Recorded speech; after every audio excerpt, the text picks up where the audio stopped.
I don't care what PE ratio it has. I don't care what 10Qs and 10Ks and anything else has. All that matters is price. Is the price going up? Well, by God, I think I'll buy some of it.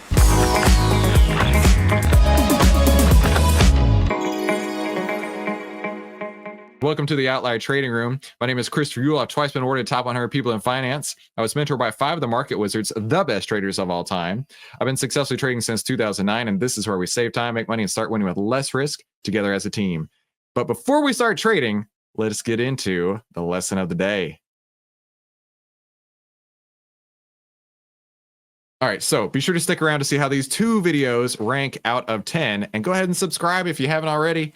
So first video we're going to cover is SoFi's lending segment is seeing explosive growth. Now, you're probably asking, why do I cover these stocks all the time? Because it's what the internet wants to talk about, okay? SoFi, Palantir, AMD, like these videos are popping off. So by God, I'm going to be talking about them as well. So here we go. SoFi's lending segment is seeing explosive growth. Fantastic day as SoFi continues to push higher. $16.25. We're up 4.7% right now. Potentially even pushing a little bit higher. Higher than that right now. It's up over 5% at the moment. It's because of this news right here. SoFi and PGIM, which is one of the largest fixed income managers, is now announcing another $525 million securitization agreement with SoFi to end up packaging up their personal loans, or a percentage of them, and selling it to their investors. Okay, so think about this like a mutual fund or something like this for stocks. This is sort of what's happening. So SoFi users that are actually wanting a personal loan will, depending on their cash flow, their FICOs, and their income, will get a certain. Okay, so I'm going to break this down from a different perspective, right? SoFi is seeing huge growth in their loans, right? That's awesome. I'm concerned.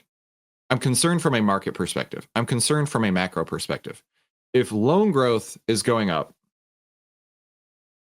I do a lot of work with financial institutions. Deposits are going way down, right? I mean, all excess deposits that have been put in COVID are gone, and some. If loans are going up, deposits are going down, that gives me concern, right? That may not be great to the American consumer if they're looking for loan. If they're expanding out of traditional places to get loans and going to new places like SoFi to get loans. That makes me nervous. That tells me that things are not all hunky-dory, right?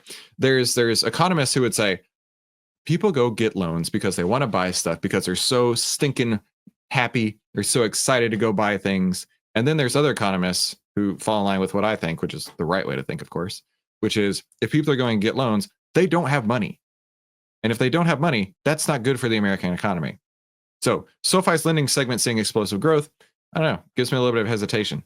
Peter from the Netherlands says, P.S. I saw the OVTLYR website improved as well. Good job. I had nothing to do with it, but I'll tell Mahesh. Modern look is easier on the eyes. Oh, very cool. An interest rate attached to that loan, as that's the agreement that they made with SoFi. But now SoFi is packaging that up and saying, hey, if you want this interest rate and look at the amount that we actually lose on the other end and our cost of funding, would you like to buy this loan from us so then you can sell this out to your investors? So that's exactly what this is. Okay. So we're going to get in some deep financial terms right here, right? So what he's talking about are collateralized debt securities, okay? You may have heard them as CDSs. A lot of the times it's MBSs, mortgage-backed securities. Like we're going to nerd out real hard real quick.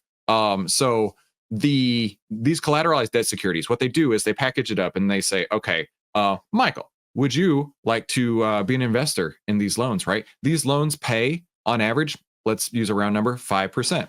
And we'll give you a portion of that if you want to buy it. And Michael's like, okay, seems like a decent investment. So now Michael has taken funds out of his institution and bought CDSs, collateralized debt securities, from SoFi in this case. Imagine it like, sounds complicated, but imagine you go get a CD from the bank, okay? The bank is going to pay you 3.5% interest on that CD for the next 24 months. It works equivalent to that, okay? But we're bundling up loans to sell. This is not anything new. This has been done in the banking industry forever and ever. And is exactly what broke and what exploded in The Big Short, right? This is what brought down the whole banking industry in 2008. Not saying that that's going to happen again, but this is nothing new. Securitization is, okay?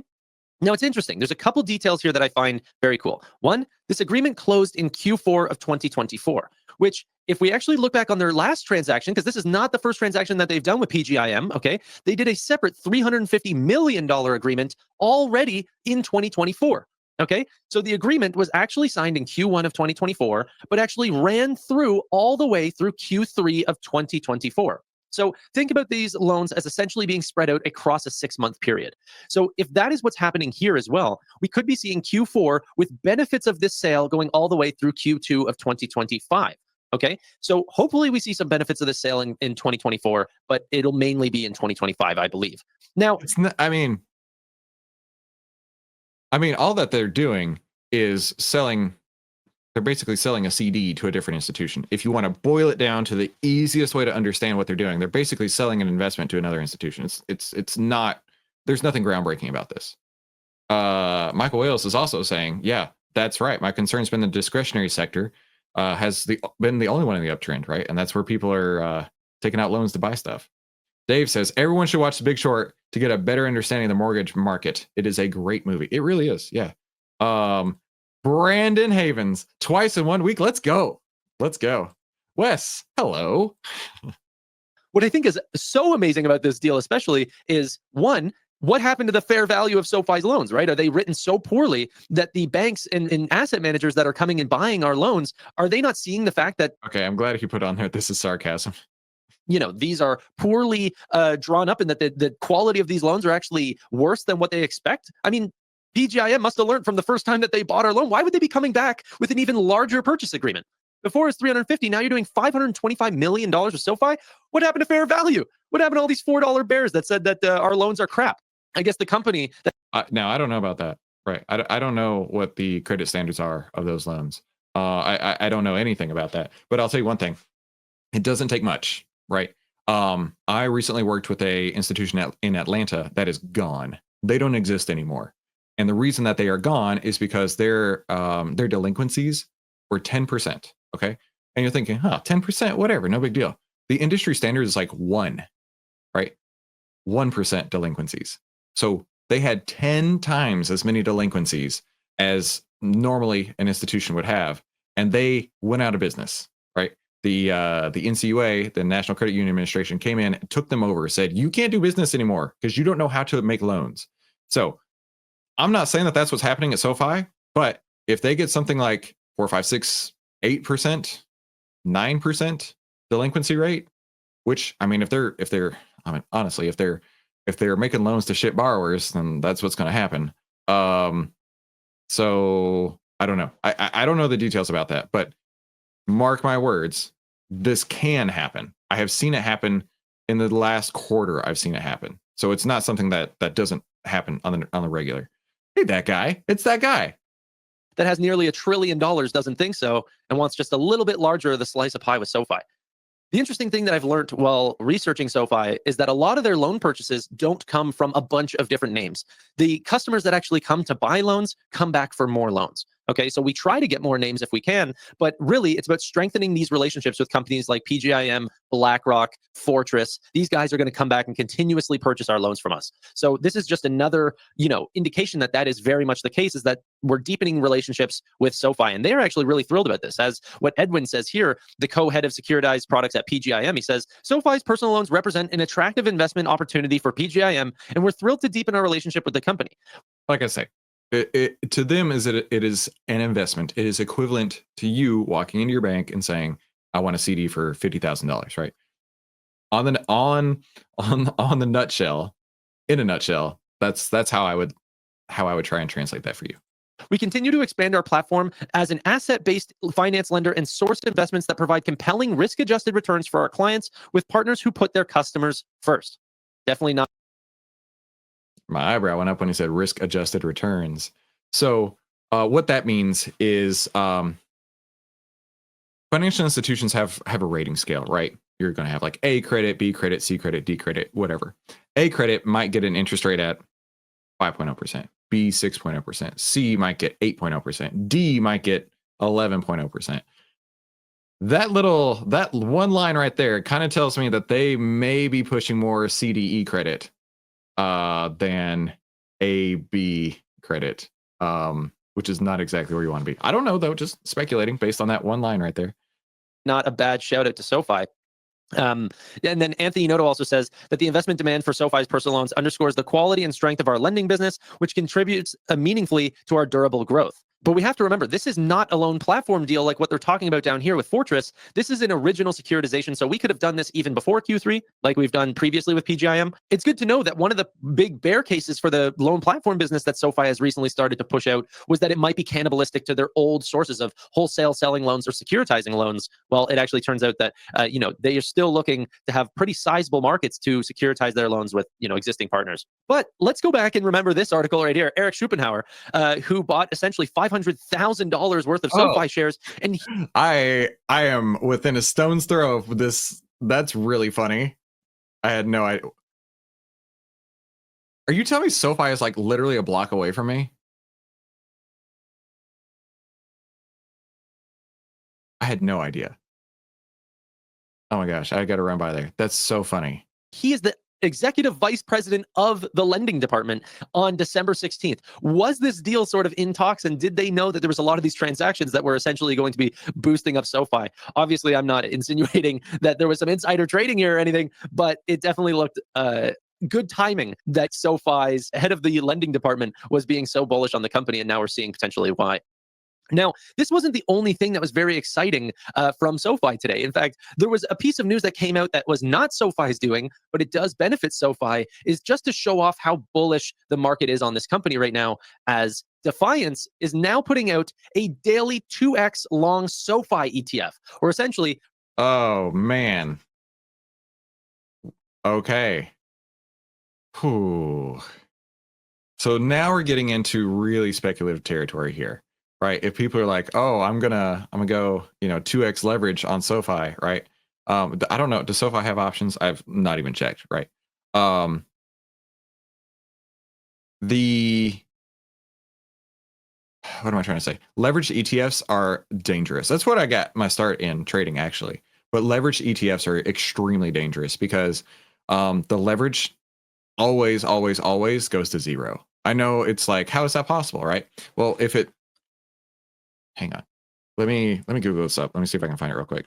Leveraged ETFs always go to zero. Hang on.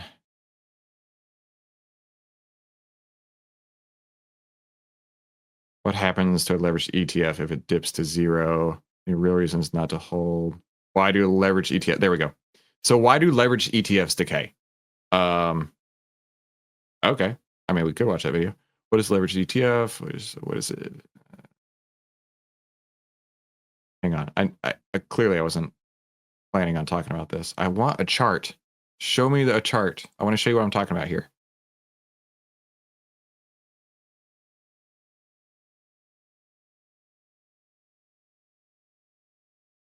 Terrible content. I know. All right, so let's do the math behind it. Right, let's do the math. I'll show you what I mean. Okay, so imagine you're in a stock and the stock's trading at $100, right? And then you've got a 2x leveraged ETF. Okay, so if it moves 1%, your ETF will move 2x. Okay, 2x leverage. Look at this. I'm gonna teach all. This is gonna be a long episode today. I'm gonna teach you all a lot of stuff. Okay, so imagine that this goes, let's say it goes down 5%. Okay, so you've got this times 1 minus this. I did that wrong, didn't I? 1 plus this. There we go. There's your $95. Okay, so a 2x means it's gone down 10%, right? And the way that math works, crazy. The way that math works is that when something is down, this will be easier on TrendSpider here. When something is down 50%, I'm not calling for a crash. I'm just using this as a demonstration. When something's down 50%, for it to get back to where it was, it now has to go up 100%. Okay. Your stock goes from 100 down to 50. It now has to double to go from 50 to 100. The reasoning that leveraged ETFs are a terrible idea, except in the short term. I mean, a handful of days, a couple of weeks, sure. Is because that compounds against you the entire time you own it. The entire time that you own it, it compounds against you. So I would stay away from leveraged ETFs as much as you possibly can. And listen, this is coming from a guy who started trading on leveraged ETFs. So avoid those at all costs. And then SoFi X, having a 2 times leveraged ETF, really gives me some concern that this is getting really, really, really hyperbolic. Very, very, what is the word I'm thinking? God, the animal spirits are running really rampant with SoFi. That guy says, between all the bullish SoFi YouTubers, this one is the most informed. Cool. Sounds good to me. Very speculative stock, though. Yeah, for sure. Yes, they are dangerous instruments. That guy says, yeah, I also started trading with futures, made a bunch and lost it all in that gas. Okay. And TQs, right. I've seen investing strats around leveraged ETFs for NASDAQ based on the MAV. So let's for every share of this, you're actually taking double leverage on SoFi, or essentially a 200% beta, essentially. So if this was to fall, you'd fall by two times the amount. If you were to increase by 10%, this will potentially run by 20%. Okay. There is a little bit of caveat to whenever you're buying these 2x leverage funds, is that if SoFi was to literally get cut in half, 50% in a single day, or even by 99% in a single day, by some weird metric that ends up happening, that the company would be fine. They would continue to try to grow, and potentially they can rebound later. With these types of funds, not only do you have high, fees for actually holding them, because for them to actually get this margin, you're essentially buying margin with your ETF here, or with your stock, that if it drops by more than 50% in a single day, SOFX just simply goes away. Because the way that the double leverage, we've seen that. I forget, there was one that happened not all that long ago. It was a VIX ETF. VIX ETF. Hang on. It was a VIX ETF exploded. It was a VIX ETF that exploded. Volmageddon. What was it? God, I can't remember the exact ETF it was. But it was an inverse VIX ETF, and it did exactly that. It SVIX and UVIX, I believe is what it was. Either way, yeah, these leveraged ETFs can just blow up overnight. The XIV, maybe not. I can't remember, but it was a leveraged VIX ETF, and it literally disappeared overnight because of this type of move that he's talking about here. So I would absolutely stay away from. I would stay away from SOX X. I wouldn't invest it with your money. I wouldn't buy that with your money. So let's give this video a ranking. I feel like that was a solid 6, right? He brought receipts. He wasn't overly bullish, where some of these videos we watch are just like the biggest pumpers in the world on a stock. I feel like he brought lots of good information. We learned something. We got to talk about the banking industry. We got to talk about leveraged ETFs. So I'm going to rank this a solid 6. How would you rank this? Randy, watch out for covered call ETFs as well. Oh, I hadn't heard that. Watch Channel DE made it. How you doing? All right. So let me know what you think of this video. Give it a ranking. And then we're going to go to the second one here. This one is called Palantir Urgent Warning. Do this now, from the Invest with Corey channel. Now, several of you guys have actually asked me to take a watch on Invest with Corey. So I thought I would. Randy says it was me. A 6 from that guy, a 6 from Dave. Let's see what the Palantir Urgent Warning is. Oh, I forgot to tell you the best part of SoFi. We have it in OVTLYR now. As of today, we have SoFi in OVTLYR right now. How sick is that, right? And it even is sitting on a buy signal right now. The fear and greed heat map had been going down, though. It's not looking super greedy at the moment. So anytime that I see the heat map moving, what I want to see is, if I'm long a stock, I want to see it moving up, right? And we are not seeing that so much. So if this does turn around and people start getting more greedy with SoFi, which I don't know how they could get more greedy, right? It's this stock's been on the craziest run. I would be a little bit cautious, right? In fact, for me, I know I wouldn't have traded this anyway. So let's do this video here on Palantir, which we also got in OVTLYR as of today. And I was checking this one out too.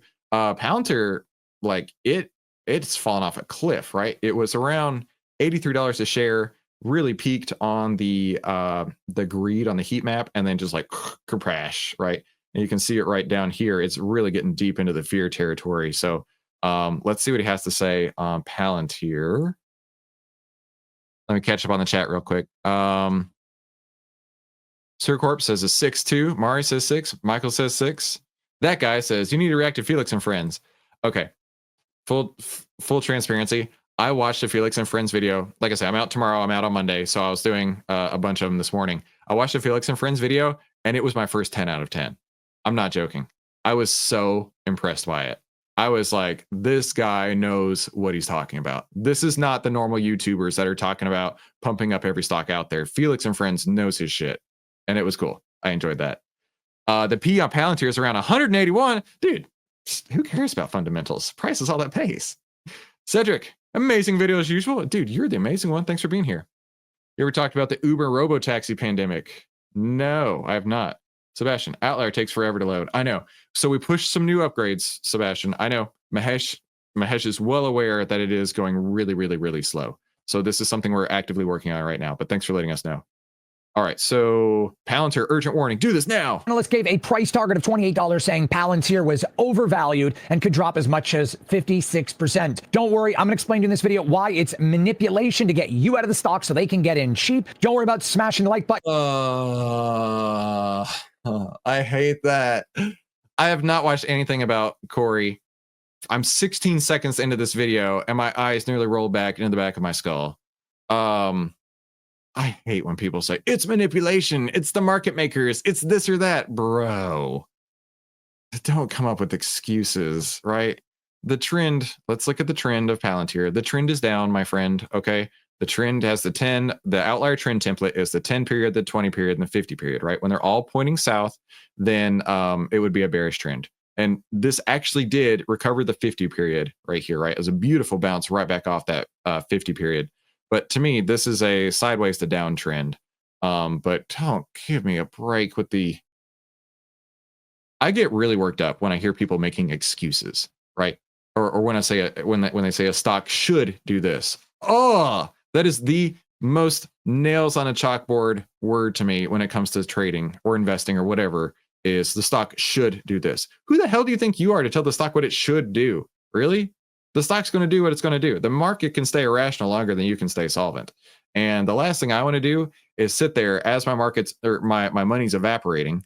Let's say, I don't know how far it's down. It's only down 24%. You know, it's come back a little bit. It's down at the moment. It's only down 17% from these highs here. But it's the market makers. They're trying to scare you out of this stock. No, bro. Come on. Actually, I do want to look at the analyst ratings real quick. Pop that open here in OVTLYR on Palantir. Since we got it, let's take a look. Morgan Stanley, about 10 days ago, says underweight. Underweight means they'll buy some of it, but they're not putting a lot of weight behind it. UBS says neutral. Robert W. Baird says neutral. Argus went from buy to hold. I mean, not a single one of these is very bullish. I mean, the last bullish one I see is from June 17th, and they changed that rating in November from buy to hold when they initiated a buy. So, please don't make this that kind of video where I feel like I'm gonna just like throw my monitor out the window. Please don't do that to me, Corey. Button or subscribing. We're looking for the coaching and Discord link. We'll get to that very, very soon. First, before we get into today's video, this Friday, I'm hosting my free Skippy. But it's been sliding a lot over the last couple of weeks. Why is that? Well, one of the reasons is the simple fact that there's been some insider selling. Alex Karp also sold a lot of shares. But in addition to that, Palantir is facing the same thing every other stock in the stock market is facing right now. And that is the headwinds of uncertainty with the election, the tariffs, the inauguration, things surrounding president-elect. Right. And also the whole market's being weak, right? So it's not like it's that unusual.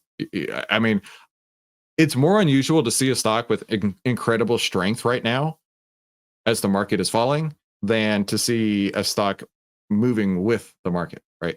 That's not unusual to me. Trump as far as those criminal charges. We have the issues and geopolitical tensions around the world. Crude oil is up. The 10-year yield is also up and now starting to settle. We were waiting on inflation data, which PPI data came out much better than expected yesterday. Then we have core inflation and inflation data for year over year and month over month that came out today. And there's a lot of other things going on in the market. But Palantir has held on pretty good considering a lot of the other stocks have slid a lot more. Palantir is also a heavily volatile stock and it's traded in the S&P 500. And now Palantir has more institutional ownership than it did before. Now, this analyst gave a overvalued and a buy rating at $28, showing that there's a potential. Oh, that one hasn't made it in Outlier yet. Who said that? Hang on. Where's it at? Analyst ratings open right here. Yeah, that one's just not an Outlier yet. Potential downside of 56%.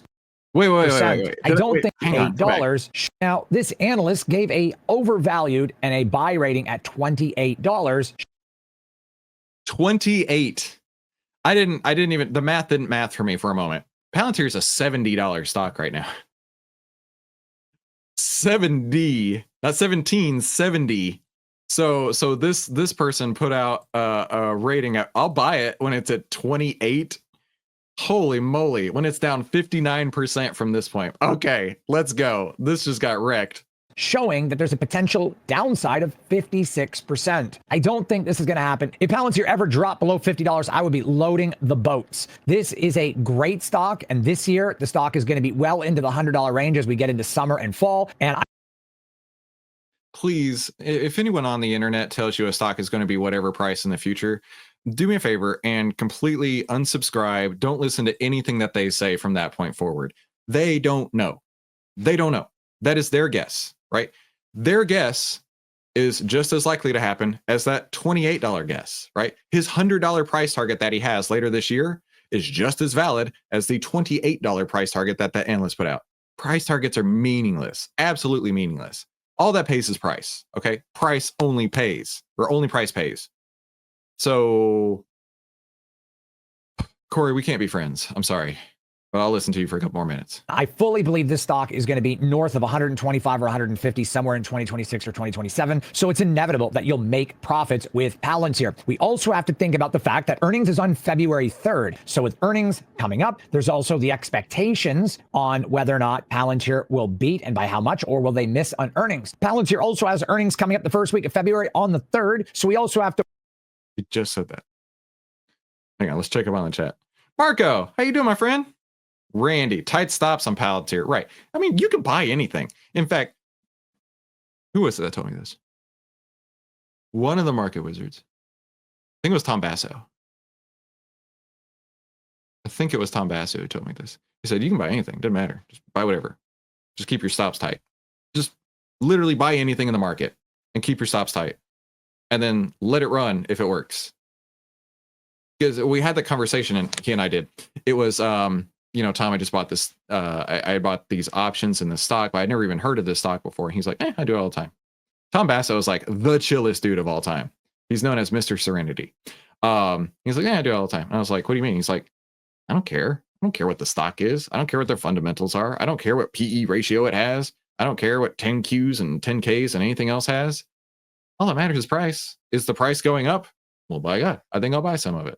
And if it doesn't go up anymore, then I'll get rid of it, right? Investing and trading can honestly be that hands off, right? If it works, let it run. If it doesn't work, get the hell out. I know it sounds crazy, but like Randy says, you can trade it, just have tight stops on it. Mari says she's out, or is that it? Mari, I'm sorry.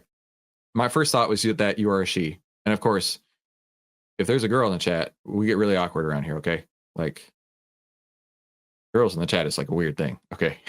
But if you're a dude, then let's go. Glad you're here. Michael Whale says, Palantir has treated me nicely over the past few months, but it will drop quick. $28. I don't know what he's smoking, but it sure is strong. So far, so good. Weather in Germany is ugly, cold, and wet. How's the weather on your side of the pond? My dude, it is 65 degrees here in Texas. However, we just got through a snowstorm. I still have snow in my front yard, which is crazy. We never, ever get snow. We had 6 inches of snow last week. So it's really nice that it's going away. But we are traveling over the weekend. I'll tell you guys all about it on Monday. And we're supposed to be traveling back in more winter weather. It's going to suck, but we'll make it work. All right, it is. Oh my gosh. Hang on, guys. We got a girl in the chat. Everybody be on your best behavior, okay?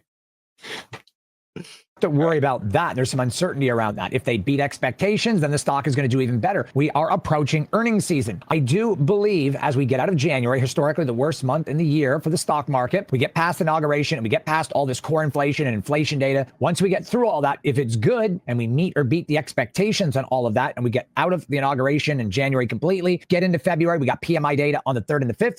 I still have my Trump sign in the yard. My wife was telling me the other day, she's like, you need to take that Trump sign down. I'm like, nah, not until he's in office. Then I'll take it down. We just have to really celebrate that win right there.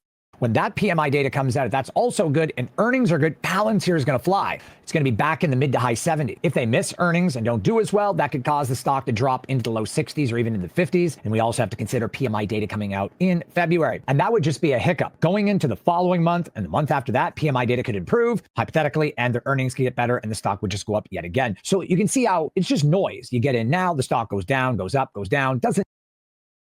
Clearly, he's very bullish Palantir. Clearly, like it's painfully obvious. It's also obvious that it's mostly pretty nice there in Fort Lauderdale. Glad you're enjoying it. Matter. It's noise because you're still going to get in at X amount of dollars and you're still going to get out at X amount of dollars. So if you get in at 50 and you get out at 100, it doesn't matter what happens in between. You're still making profit. Let's cover some news right quick on Palantir. Dude, legit. Only price pays. Then why do you make excuses when price is not paying? Right. Well, if price is going down, just be cool with that. Just be like, all right, cool. See you, deuces. Right. My rules would have me out on a close under the 10 EMA. In fact, there's the slide right there. Those are my exit criterias, right? If the 10 EMA is broken, then I get out, right? And so, for example, if I were in this trend, I'm not saying I was, but if I were in this trend, I would hold it all the way to a close under the 10, right? You could take a 70% move on a stock like that and be super chill. No stress at all. But when it starts closing under moving averages, that's a red light warning sign. Look at this, right? You had warning 1, 2, 3, 4, 5, 6 candles, 5 candles from the top right there that things were not looking great. And then it went down. How about that? How about that? That guy, the problem with fundamental investing is that you only sell the stock that had good fundamentals when the fundamentals are not fundamentaling anymore. So when do you sell in 50 years? Yeah, exactly. Here, and I'm going to show you how you can make money selling puts on Palantir, get into the stock, and then be able to sell covered calls. The wheel. Wait, selling puts on Palantir. First off, no. Listen, I lost. I was first off, I was convinced that selling options was the way to go. Convinced of it, right? I had 83% win rates, right? But I couldn't keep money in my account. It was like day after day, my account was just evaporating, and I couldn't understand why. And it was because while I had 80+% win rates, each one loss would be equivalent to like 10 wins, right? And so the math was never going to work. So every time I lost, it would take me 10 perfect trades in a row to make it back. Please, for the love of all things good, don't sell options, don't sell puts, don't sell calls. If you're going to do that, at least make it a covered call, so you've really limited your risk and you're also collecting the call premium, right? But good gravy. Marco says, snow's fine, just cold and wet's an ugly mix. Sunshine and the heart were always good. I love it. How positive. Field strategy and make profits. You can also hold long term because this is where you're going to see the most gains. But if you want to run the real strategy on Palantir, you can make slightly more money than just holding the stock as long as you're selling puts and getting in when the stock falls down. And then as the stock rises, you're getting out selling covered calls. You definitely can make more premium doing it that way. Palantir financial risk of valuation compression may extend to 2025 and entice Jefferies analysts to downgrade the stock to the short side. They warn on Monday at 46 times the enterprise value of the next 12 months revenue, EV, the stock trades are still up 15% year to date and are multiple times higher than the closest software peers. Following massive multiple expansion in 2024, when the token rallied 341%, it now has a market cap of 417 million. Insider selling has raised additional concerns over the past 5 months. Other executives offloaded $600 million, while CEO Alex Karp sold more than $2 billion in shares, a disclosure made under Rule 10b-5. Oh, wasn't he on the Sean Ryan show recently, Alex Karp? One of them from Palantir on Sean Ryan's show the other day. -1, the trading plans. Analysts pointed out that such activity could act as an overhang for the stock. Already. Okay. Since you wanted to bring that up, I don't see any order blocks on top of Palantir. So these could be new all-time highs, because an all-time high is really bullish. Think of it this way, right? If you ever bought Palantir in the history of time and it hits a new all-time high, you're happy, right? Everybody's making money. So I don't see anything overhead resistance wise out there.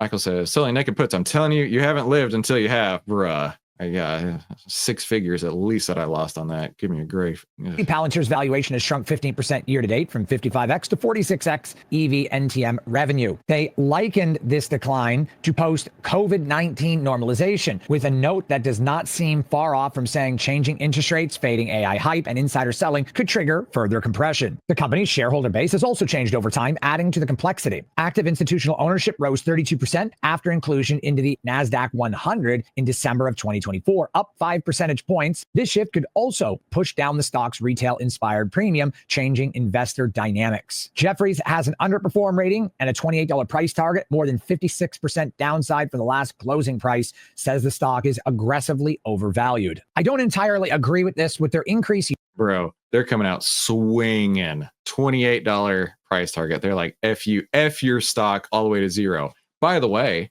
if you decide to sell puts and it goes to $28, I mean, basically you're bankrupt. So maybe that's not a great idea. Maybe the risk reward on those selling puts is probably the worst thing of all time. Just saying. year over year in government contracts, commercial contracts, and their customers spending more year over year. Yes, sure, Palantir has grown to the point where they're not quite worth the price that you're paying right now, but I definitely would not say their true value is $28. In my opinion, it's more like 45 or 50, and you're paying a premium. And considering the baked in future guidance and the potential of Palantir, you definitely want to be adding a dollar cost averaging. I'm going to show you.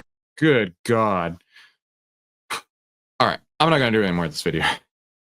I don't like this. I don't like it a lot. I don't like it a little. I, in fact, loathe this video. So let's go rank it. All right. Now, granted, we have very different styles. Very different. But what I would really recommend is always go with being risk first. When you're risk first, then you know what? You can buy whatever. Like we talked about earlier. Buy whatever. But just know where that risk is at for you. So tell me in the chat, where would you rank this one? I'm going to give this a number 1 forgettable. I'm going to give this a 1 forgettable because I don't want you to listen to his advice in this case. Selling puts on a stock that's going down is a terrible, terrible, terrible idea. Not only that, but I feel like he's so emotionally involved in Palantir's movements that he can't see what's actually happening. Trust me, I've been there, right? There was the second time I blew up my account. I was watching as gold was going down every single day. And I was following this person on the internet that said gold was a lifetime value, right? It's only going to go up from here. It's going to be the best deal on gold of all time. So I loaded up. I bought everything gold I possibly could. GLD calls, GDX calls, GDXJ calls, Nugget, Dust, you name it, I bought it.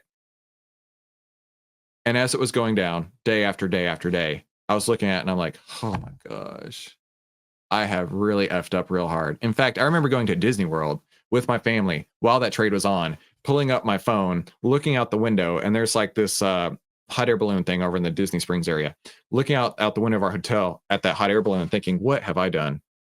I have blown up my account a second time. And it was painfully obvious that the stock was going down. And yet I decided to be as long as I possibly could. So do such your own risk. I mean, you do you. I don't care. But try and learn from my mistakes. Anthony, thank you, my friend. Randy says 3, Marco 5. That guy says 5, 4. And then Sir Corp says 2. Bluefin says 2. How to join the Discord? Dude, it's so easy. After you get your OVTLYR membership, we'll send you a link to, obviously log into OVTLYR, log into the Discord, all that stuff right there. It's super, super simple. Mikey Mike says, I didn't even want him in my peripheral vision. Yeah, done with that, dude. Randy, I will never sell naked puts. Write that on Randy's tombstone. Marco says, I still give it a 5. So bad advice that I could just laugh. Laughing's healthy. So he earns his 5. Okay. So let's do this. We're going to shift gears a little bit now and go over to today's member highlight in the Discord. But before we do that, it's this weekly winner circle. So we are going to have verify I'm a human. Frick yeah.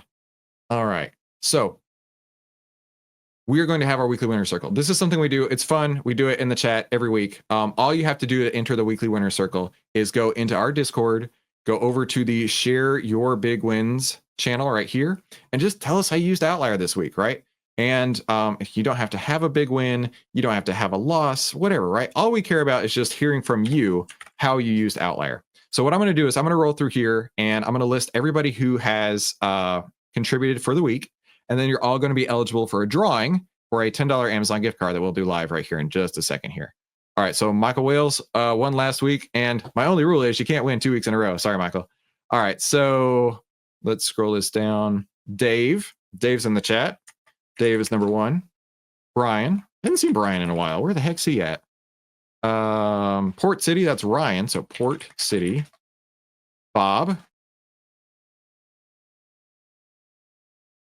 Bob again. Dave again. Mikey Mike. Bob again. And that's it. All right. Oh, and Wes. Almost missed Wes right there. Wes is on the line. Mikey Mike's online. So I'm going to number you guys. This is 6. So what we're going to do is we're going to go from 1 to 6 over here on random.org. And it is going to give us a random number generator between 1 and 6. When I hit the generate button, one of you lucky 6 gentlemen will be on your way with a $10 Amazon gift card. Compliments of yours truly. Here we go. Are you ready? 5, 4, 3, 2, 1. Number 5, and that is Mikey Mike. Congratulations, Mikey Mike. You won this week. Way to go, dude. All right. Congrats to @Mikey Mike for winning this week's weekly winners circle. Congratulations, my dude. April's going to shoot that over to you on Tuesday, since Monday's a holiday. So way to go. Cedric, hey, man. Awesome. Can't wait to have you. Mikey Mike. Nice. Thank you. You are welcome. Congrats to Mike from Wes. All right. Now, in the chat, though, I do want to talk. Mikey Mike had a question about ATRs. So this is a screenshot that he was looking at. And let me scroll up a little bit. So he's trying to get a handle on the whole ATR thing. I told you this is going to be a long episode today. Enjoy. So on my charts, I have 3 moving averages and then 1 bottom indicator called the ATR. Let's go over to ChatGPT. Let's get ChatGPT to explain the ATR value to us. Explain the ATR indicator. The average true range is a technical analysis indicator that measures market volatility. It was introduced by Mr. Wilder. ATR does not indicate price direction, but it provides insight into the degree of price movement, helping traders gauge how much an asset's price might move within a given period. Okay. So here's the calculation for it, etc. Key characteristics. Measures volatility, not trend direction. High ATRs can accompany both uptrends and downtrends. Mikey Mike, you've been reading Turtle Trader, right? Hang on. We're about to teleport. Y'all ready for this? Right into my library. We're going to pick up. Where's it at? Here it is. We're going to pick up. And we're back. All right. We're going to pick up this book here called The Complete Turtle Trader. Now, Mikey Mike, I think you're reading that one, right? If not, hey, you got a $10 Amazon gift card. You can go get it with that. In here was the first place I remember hearing ATRs being introduced. And the way that ATR works is it will tell you if a stock's movement is getting really big or really small, okay? And when it's getting really small, you can actually put on a larger position because the volatility has come down. But if volatility expands, to keep your risk aligned, keep your risk in check, you would have a smaller position. But also, you can use those same numbers on the chart. And we'll talk about position sizing in just a moment. But on the chart right here, like let's look at this ATR for Palantir. The ATR for Palantir is 4.06. Okay. So if I were to trade this, my rule is half an ATR down. So $2 down basically would be where I would get out. And 1 ATR above is where I'd be looking to roll. So 1 ATR, I put it like 73, right? So that's as much risk as I would take on this trade. Actually, TrendSpider has a thing for this. That's as much risk I would take in this trade. And I would give it 1 ATR to the upside and then look to roll my my options up. But let's do some practical application of this. Give me a moment here. All right. So one thing I like to talk about is how you can trade a stock that's like Coke, which is a really boring stock, versus Tesla, which is a very exciting stock, and have the same amount of risk. Now you're thinking to yourself, well, how do you do that? How do you trade Coke and Tesla and have the same amount of risk? Let me show you how it's done. So let's say you take your account balance and let's go over here. Let's say you've got a $100,000 account. Okay. And let's do Coke and let's do Tesla. So the ATR on Coke as of right now is 90.92. We'll just round it to 93. So it's 0.93. The ATR on Tesla, by the way, what I'm teaching you right now is gold, just so you know. The ATR on Tesla is 23.8. 23.8. So let's say I want to risk 5% of my account in a trade, okay? 5%. That 5% is $5,000, right? Of course. So you take your account balance, multiply the risk that you're willing to trade with, right? Let's say it's 5,000. Okay. Now I divide it by 2 times the ATR. You can do by 1 times, but I like 2 times. 2 times the ATR. So I take that and then I divide this by 2 times the ATR of this one. Oh no! Why is that a pound ref? Oh, I didn't. There you go. Did I do that right? Yeah. And then I take this divided by 2 times that. Okay. So that tells me if I wanted to trade this, I could trade 2,600 shares, 2,600 shares of Coke, or 105 shares of Tesla. 105 shares of Tesla. So did I do that right? 1,000. Hang on. That math seems weird. 5,000. No, stop it. Quit it. 5,000 divided by 415. Yeah. So the math, the way that works is you can have, hang on, something doesn't seem right. I say it was gold, and then I'm like, wait a minute, my math doesn't feel right. But you can have basically 23 times as many shares on Coke as in Tesla, right?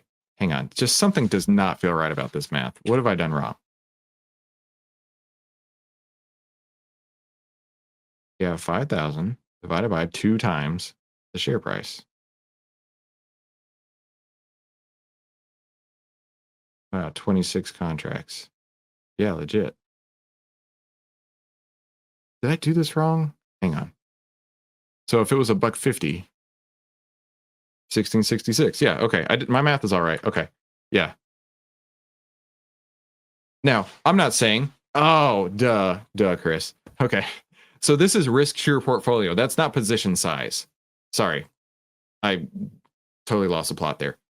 This is risk to your portfolio, right? You can trade 105 times, what was the current price of Tesla? Is that 414 I saw? Yeah. Times 414. Your position size would be $43,000, which is a lot. But you're only risking 5,000, right? Do you see? Let me explain the difference there, and that's why my head got all confused for a moment, right? If I put on a trade and I want to risk 5% of my account, I can trade huge. I can trade a big, big, big part of my account because I'm not risking all of it, right? If it doesn't work, I'm only going to risk 5% of my account. So the only bit that I'm putting at risk of the 43,000 is 5,000. Okay. Does that make sense? So that's how the math works behind this. And also why I like to go 2x the ATR. I mean, if you went 1x the ATR, you'd have even bigger positions. Right? It'd be twice as big. Yeah, it'd be huge. So that's the way that I calculate position sizing. And you can see the difference here. Yeah, let's do some numbering. Be a little easier to see. $1 million. What's Coke right now? 62. I mean, that's even bigger than your account. That's not right. 2 times the ATR, 2,600. I mean, that would be a giant position. So either way, point is that you can really leverage in and figure out what risk tolerance you're comfortable with. And you've got to figure that out, right? You've got to figure out how much risk that you're willing to take. And if it's 5%, if it's 2%, if it's whatever, right? You can use ATR to determine the position sizing because it gets bigger or smaller, right? So yeah, I hope that helps, right? I know my math was not perfect today. I'm only human, but I automate all that anyway. I just drop it into a spreadsheet and it does all the calculations for me. So it makes it super simple. So that's going to wrap our member highlight of the day. So be sure to share your stories over in the Discord. And the first rule of OVTLYR, you should tell everybody about OVTLYR as well, right? And hit the like button for me already. Now, if I were to trade today, what would it look like? But first, what is OVTLYR and how's it work? Well, remember old Uncle Warren said, be fearful when others are greedy and greedy when others are fearful. OVTLYR shows you if investors are reacting irrationally fearful or greedy and by how much, allowing you to get into the stock before the OVTLYR move happens. Now, I showed you that on the Fear and Greed Index earlier on there, right? And you can get access to the OVTLYR annual pass for just 82 cents a day, but that deal ends at the end of the month. So my style of trading, I call the golden ticket trading strategy. It always starts with the market. Let's go look at the market on the SPY. And we can see that we have a little bit of reversal coming in, right? We had been trending down, and this was definitely in a bearish trend. Now it's in a sideways trend, right? You've got the 10 under the 20, price is now above the 50 right here. And because of that, this is now a sideways trend, not one that I'm interested in. But I've been out of the market since like November 21st, right? Why have I been out of the market? Well, first, we got a sell signal on the S&P 500 on November 21st. So I got out. Additionally, the market breadth has been all over the place. So market breadth, we measure this by how many stocks are showing up with buy signals versus sell signals. And more stocks were going from the buy side to the sell side. And that flipped, actually. The market breadth started increasing around December 30th. So around December 30th, more and more stocks were getting buy signals. So more stocks are getting buy signals while the market's trending down and with the sell signal. Like that's so inconclusive. There's no way I'd touch it, right? So for me, I've got a sell here. I've got a bearish sideways-ish trend right now, and market breadth being bullish. So when all this lights up together, and then you find a stock that has a positive sector breadth as well, that's when I would be looking to go in. But in the meantime, I hang out in cash, right? I trade way less than you probably think you should, because holding cash is a risk-free trade, right? I'm not buying any Palantir with it going to zero. I'm not buying any AMD with it going to zero. Why would I do that? I can just sit on the sidelines and hold cash. Then once the market breadth and market trend both work together, start going up, dude, now we're talking. Now we're off to the races. So no trade set up for me today, but that's all right. Let me know in the chat what you're trading, and be sure to come back tomorrow where we'll help you save time, make money, and start winning with less risk together as a team. Of course, I'm out tomorrow, but I do have some videos scheduled. Let us know if you need anything over in the Discord, and have a fantastic weekend. Remember, the market's closed Monday. Enjoy the holiday, and we'll talk to you.